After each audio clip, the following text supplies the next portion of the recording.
UPSC जैसी परीक्षा देने का ख्याल करने के लिए भी हिम्मत चाहिए। अगर आप अपने इरादे को लेकर थोड़ा भी सीरियस है तो आपको पता होता है कि यह परीक्षा पास करने के लिए कितने पापड़ बेलने पड़ते हैं। ऐसे में अगर आप किसी छोटी जगह से हो तो मुकाम और मुश्किल लगने लगता है। पंजाब की खुशबू गुप्ता के साथ भी स्थिति कुछ ऐसी ही थी। यूं तो खुशबू का एकेडमिक बैकग्राउंड काफी अच्छा है, पर अपने ग्रेजुएशन के दिनों में उन्होंने कुछ ऐसे बनने का सपना देखा जो पिछले 30-40 सालों में उनके गांव में किसी ने नहीं सोचा था। जी हाँ, खुशबू पंजाब के एक छोटे से गांव भदौड़ की है, जहां से पिछले 40 सालों में कोई आईएएस अधिकारी नहीं बना। खुशबू इन आंकड़ों से घबराई नहीं और उन्होंने वही किया जो उनका दिल चाहता था। उन्होंने यूपीएससी को चुनते समय भी कभी यह नहीं सोचा कि लाखों कैंडिडेट्स हर साल इस परीक्षा में बैठते हैं तो उनका चयन कैसे होगा। वे केवल पूरी तन्मयता से अपनी तैयारियों में जुटी रही। परिणाम सबके सामने है। साल 2018 में खुशबू गुप्ता ने 80वीं रैंक के साथ यूपीएससी परीक्षा पास की और अपने परिवार के साथ साथ अपने गांव का भी नाम रोशन किया। आइए जानते हैं खुशबू गुप्ता की सफलता की कहानी। नमस्कार, स्वागत है आपका प्रभात एग्जाम के हमारे YouTube चैनल पर। यहाँ आपको मिलेंगी सभी कॉम्पिटिटिव एग्जाम से जुड़ी महत्वपूर्ण जानकारियाँ, साथ ही डेली करंट अफेयर से रिलेटेड वीडियोस भी। अगर आप हमारे चैनल पर पहली बार आए हैं तो हमारे चैनल को लाइक और सब्सक्राइब करना ना भूलें। तो चलिए शुरुआत करते हैं हम आज के वीडियो की। खुशबू गुप्ता की स्कूलिंग लोकल ही हुई और उन्होंने एक साधारण से स्कूल से अपनी शिक्षा पूरी की। खुशबू पढ़ाई में अच्छी थी, इसलिए परिवार के सहयोग से खुशबू ने कक्षा 12वीं के बाद दिल्ली का रुख किया और दिल्ली आईआईटी में चयनित हुई। यहाँ से उन्होंने अपना ग्रेजुएशन पूरा किया। ग्रेजुएशन के अंतिम साल में ही खुशबू को ख्याल आया कि वे आगे क्या करना चाहती है। अपने सफर के बारे में खुशबू ने बताया कि उस समय उनके दिमाग में 3 करियर विकल्प घूम रहे थे और वे कंफ्यूज थी कि क्या चुने।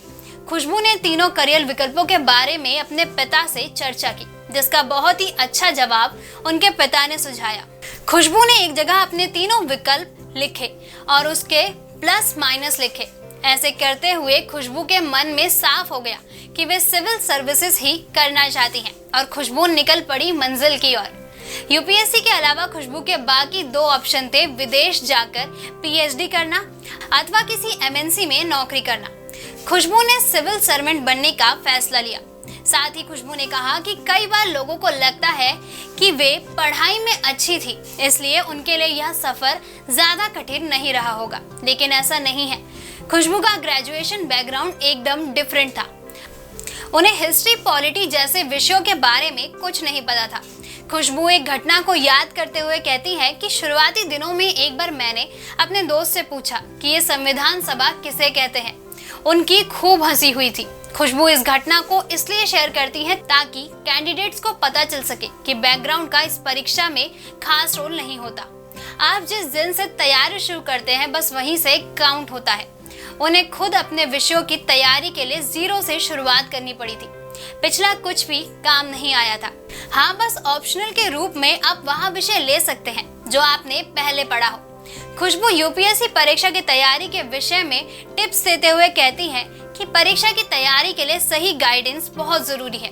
आप कोचिंग ले या ना ले यह आपका व्यक्तिगत निर्णय है, पर कोर्स को समझ नहीं पा रहे तो उसके संबंध में गाइडेंस जरूरी है ताकि आपको पता हो कि क्या पढ़ना है और कहां से पढ़ना है। ज्यादा किताबों के चक्कर में ना पड़े, चुनिंदा और अच्छी स्टडी मटेरियल इकट्ठा करें और अंत तक उसी से पढ़े।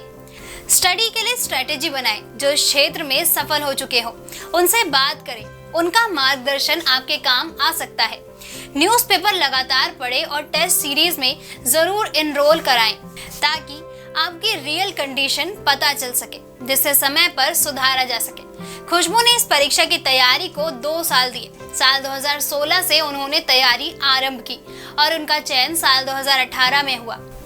इस बारे में खुशबू एक पते की बात कहती हैं। वे बताती हैं कि इस परीक्षा की तैयारी में लंबा समय लगता है, इसलिए अपने लिए रियलिस्टिक गोल बनाएं और रोज के रोज पढ़ाई करें।